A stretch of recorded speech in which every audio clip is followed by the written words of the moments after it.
Hello everyone. Welcome back to another Money Mondays. Today we will be doing making the most of your paycheck. Today is banking and getting paid. We are your money mentors for today. My name is Imani, My name is Carter. and yeah, next slide, please.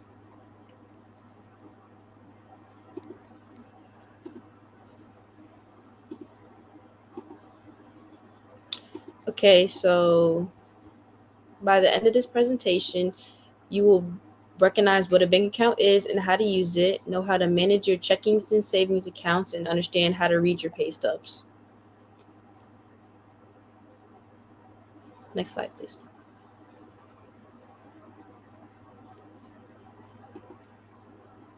What is a banking account? Does anyone in the chat knows? A banking account is a place where you can hold your money to keep your money safe. In your account, you can add and take away money, which is called depositing and withdrawing. Bank accounts are an easy and relatable way to keep track of your finances.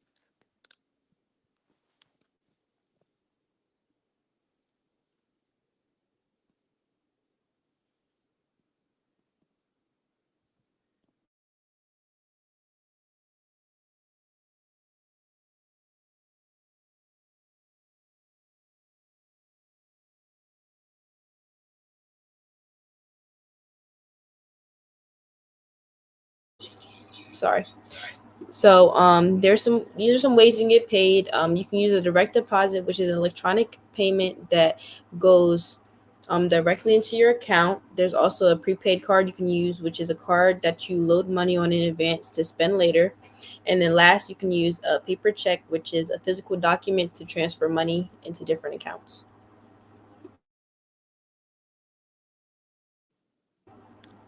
Um, Here are some payment options You'veWorks offers. In the chat, type what payment option you are using.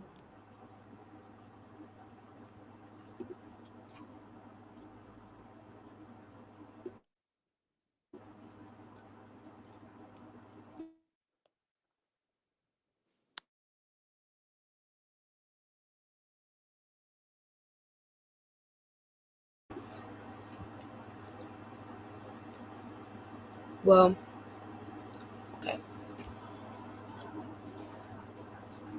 Anaya says she's using an existing bank account. I'm also using the existing bank account.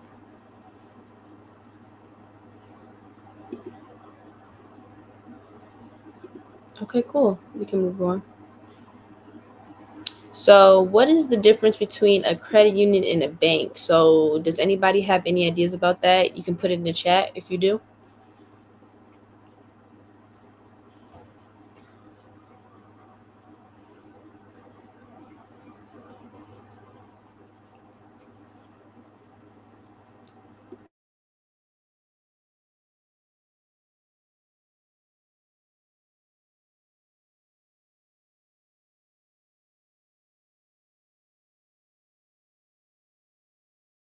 No idea. Okay, well, that's all right. I can explain it to you. So some differences between a credit union and a bank. So, a credit union is member owned. This means that the people who use it actually own it, while a bank is shareholder owned, which means its run is like to make money for investors. So I think you can like click, it should pop up. Oh, no, you go back. Okay. And then also credit unions are not for profit. This means that they focus on helping their members rather than focusing on money, while banks are like their main focus is on money. And to join a credit union, you usually have to meet certain requirements, like living in a certain area or something like that, or working for a certain company. But with banks, anybody can become a customer. And while for customer service, credit unions usually are like personalized experiences, while banks just like one size fits all experiences, if that makes a little bit of sense. And finally, credit unions are insured by the NCUA, while banks are insured by the FDIC.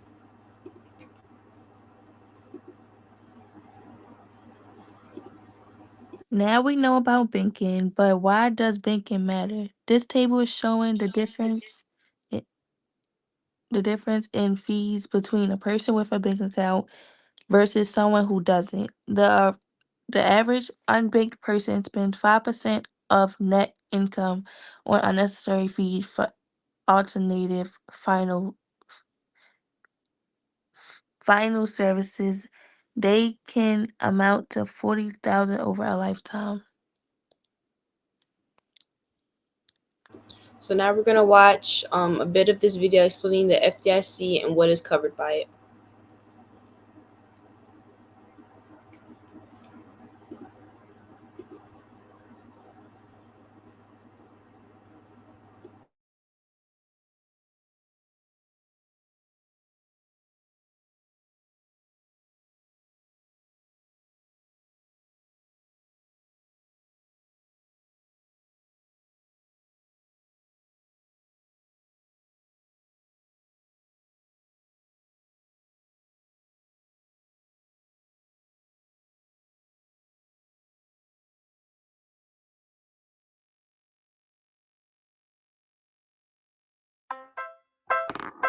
The Federal Deposit Insurance Corporation, also known as the FDIC, was created in 1933 during the Great Depression. Our mission is to maintain stability and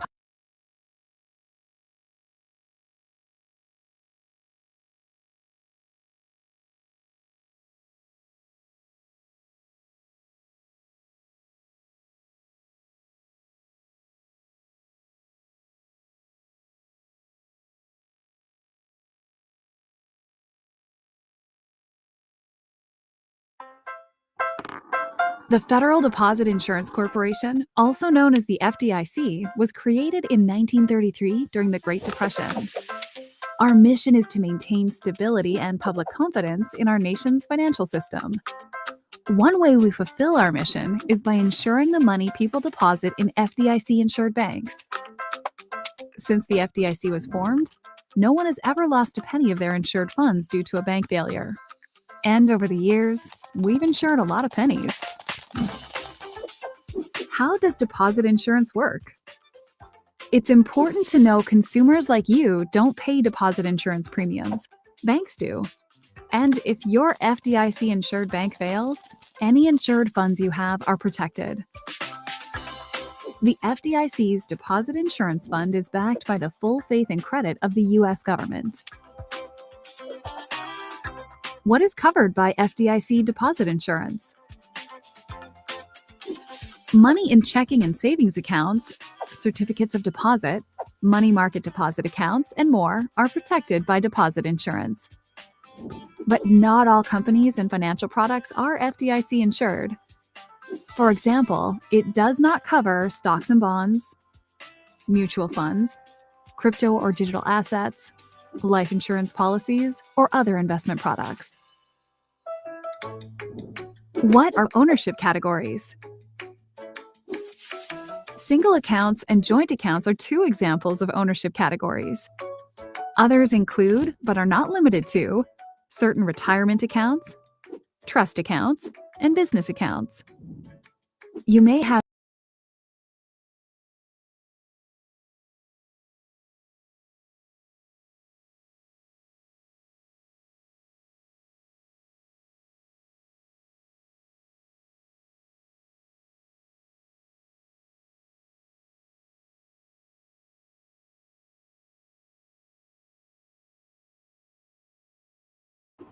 Okay, so I hope that video helped you understand the FDIC a little bit more.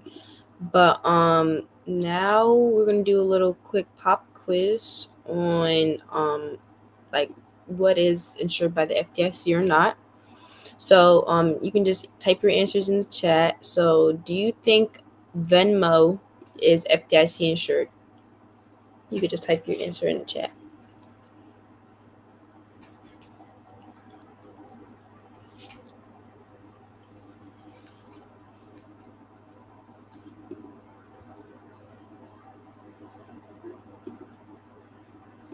No, you're right. It's not. Venmo is not FDIC insured. So what about Chase Bank? Do you think Chase Bank is FDIC insured? Mm,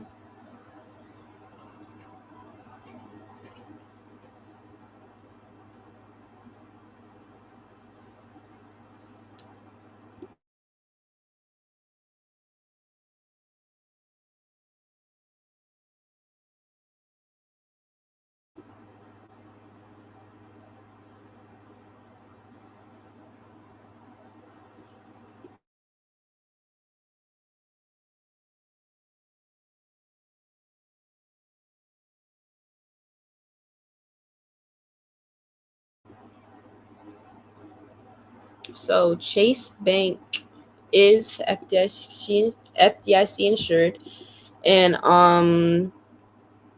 yes, Chase Bank is FDIC insured. So what about Chime Bank?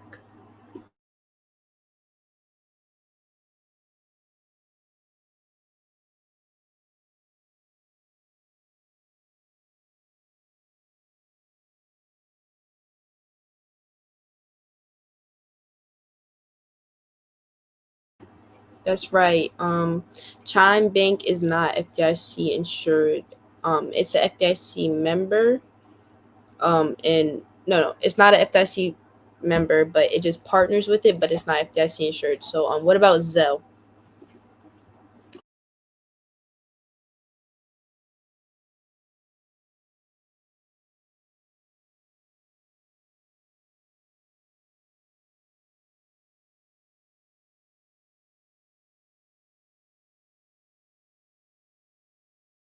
So, Zelle is actually not FDIC insured.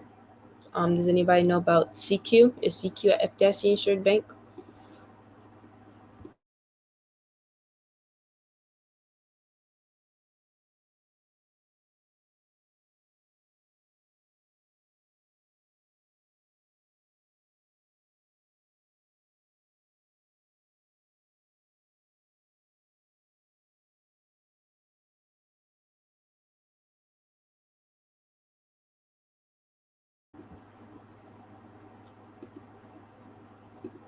That's right. CQ is not, and the last one is Ali Bank. Is Ali a FDIC insured bank?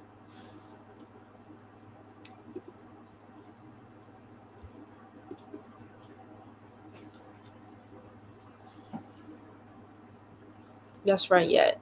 Ali is a FDIC insured bank. So, and the next slide has all the answers to that. So right, although Ali is an online bank, it is a FDIC. They are FDIC insured. So yeah, next slide, please. Okay, now let's go over the checklist for opening a bank account. Before opening a bank account, step one, find out about the fees they charge, the services they offer, and the interest pay. Usually you will need to make an initial deposit between $25 or $100 to open a savings or checking account.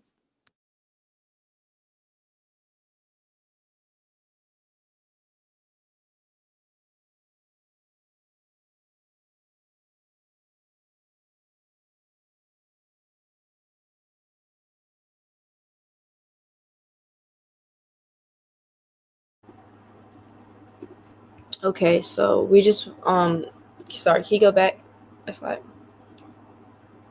So just the checklist for opening a bank account. So before you open up a bank account, first you should find out about the fees that they charge, the services they offer, and the interest pay. And usually you need to make an initial deposit between $25 and $100 to open a savings or checking account. This next step you need to do is provide information so the bank can verify your name, your date of birth, your address, and your identification number. So, yeah, next slide, please.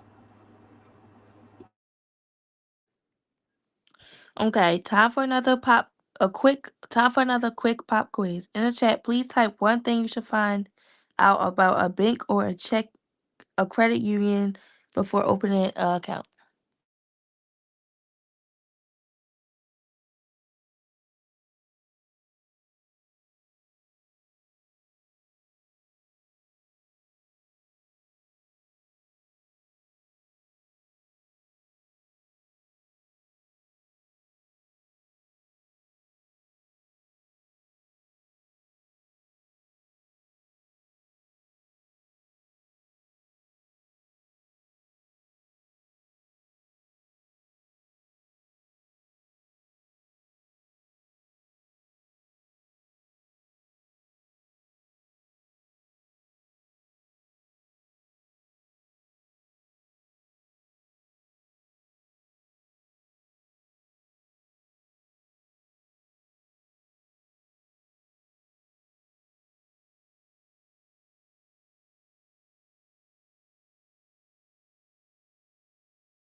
So yeah, somebody said the fees that they charge. That's correct. That's one of the first things you should find out. Also, interest rates.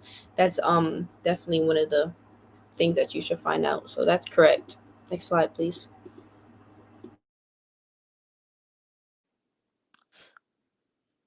Okay. Using a basic checking account. When using a checking account, it is important to understand what is being taken out of your account. The fees are highlighted in red. Some fees to look out for are the minimum balance fee, out of network ATM fee, overdraft fee, and the monthly fee.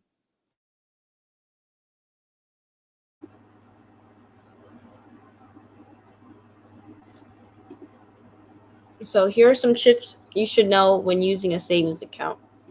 So before opening an account, ask the minimum balance requirements. You should avoid withdrawing more than 6 times a month, or you may receive a fee. And depositing money that would be used for short or long term goals is something you should do. Next. Okay. It doesn't matter how good you save or budget. If the money disappears, it's important to know how to protect your money. We are going to explain, but you will learn a lot more into detail about it in our last Money Mondays Protecting Your Money on August 4th. In order to protect your account, you should never sign a blank check. Never put a check into your account if you don't know it is real. Always know where your debit card is at all times. Be careful with setting up automatic payments and never give your account number over the phone to anyone. Okay, now it's time to understand your pay stub. So did anyone get surprised by their paycheck? It might not have been as much as you thought it would be. So well, the last thing we're gonna do is understand that. So your check is your gross pay, which is how much you earned, subtracted by the deductions such as taxes like Medicaid and Social Security and stuff like that, and then that equals your net pay is, which is what you have left to spend on your paycheck. Okay, now let's take a look at this on a check. Please type in the chat how many hours you think this person worked in this time period, in this pay period. Yes, the person worked 40 hours. Now, how much did they have taken out of their check for dedications? Yes, $121.45. Where it says dedications, finally, where is their take home pay? Yep, it's $458.55 under net pay.